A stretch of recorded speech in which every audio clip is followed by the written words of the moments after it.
Earlier this week, my boy Tyler Esposito over at My Retro Life started a conversation about how games were a lot more expensive in the 90s than we realize, and that games are actually a lot more affordable nowadays than we realize. And needless to say, it started a conversation.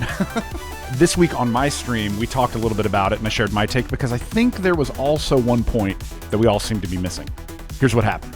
Okay, 3 days ago, My Retro Life put out a video called Games in the 90s Were Expensive, so why are we still complaining? Sitting at 43,000 views as of this recording. I'm not going to break down everything that he talks about. You should go watch the video. It's a great video. It's 20 minutes. Definitely worth your watch. You may love it. It may trigger you. Either way, it'll add to the conversation, so go do it. But from my perspective, I think there is one thing, there's one point that we are missing a little bit here that he didn't talk about in the video, and that I didn't see anybody else talking about in the conversation. Maybe somebody did. But it's something that, personally for me, that I really appreciate about the times that we live in now, and that makes me grateful for where gaming is now.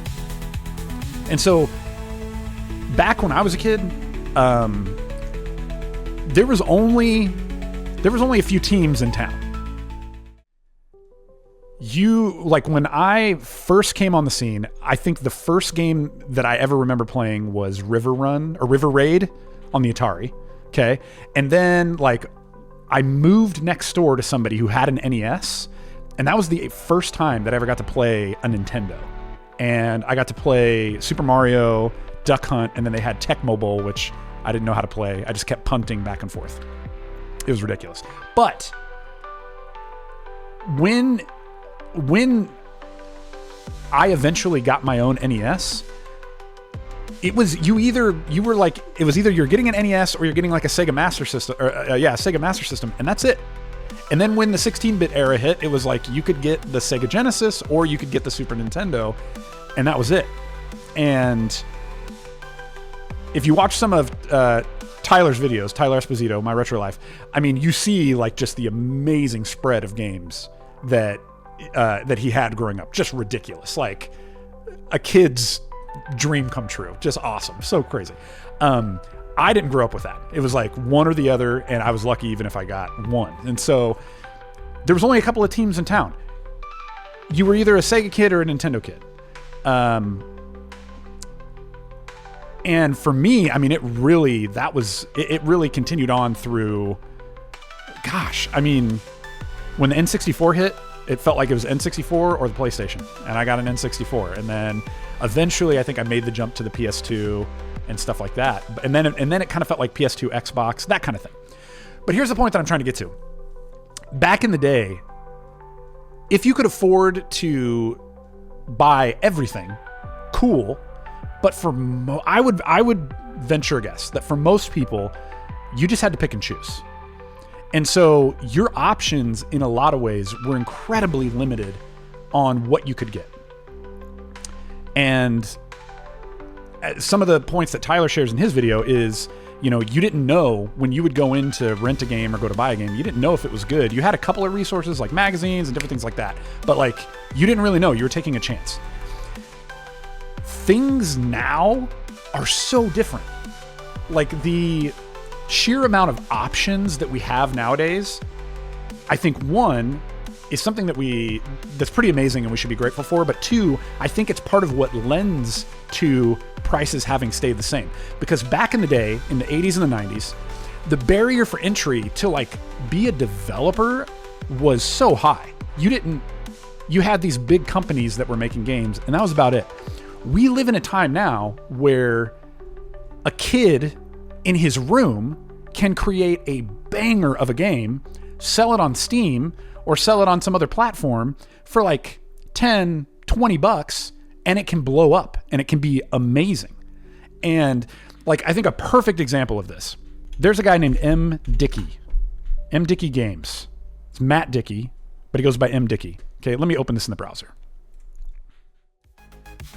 Okay, this guy has been making games on mobile formats and stuff like that for the longest time. And they run the gamut of all kinds of things. And they're all kind of made in the same engine, but like all kinds of stuff with like a prison simulator, a wrestling game, like a shipwreck simulator, all kinds of different stuff. But this game right here, Wrestling Empire, he's been developing this game for, gosh, I want to say 10, 15 years. And here's what I'll say. You could go on the App Store right now and you can get this game for, I want to say, you can download it for free, but to unlock it is like something wild, like $14 for the year. Now you can buy it on Nintendo Switch for $20, but if you want to play it on your mobile device, and it's good on your mobile device, you unlock it for $14 for the entire year. I will go out on a limb. This might be a hot take. I will go out on a limb and say this is one of the best wrestling games ever made, including current gen. It is so good. The level of customization, like the chain wrestling that can happen, insane. And this is a guy just hanging out in his I was gonna say hanging out in his basement. That sounds so derogatory. This is a guy from the comfort of his own home. He's not some big crazy AAA developer. My opinion, and I think a lot of people would agree with me who know it, one of the greatest wrestling games in history, and the level of bang for your buck is crazy. Same thing with like all of these games that are on Steam and stuff like that. Like, we live in a time where the indie developer can go toe to toe with the big boys for a fraction of the cost and create just as good, if not better, products.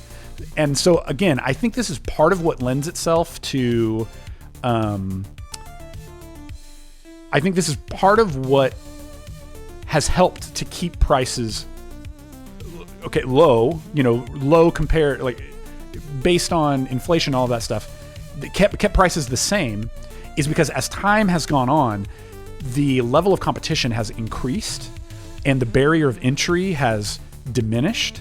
And so you have so many more options, so many more ways to vet things and to make sure that you're actually getting your money's worth.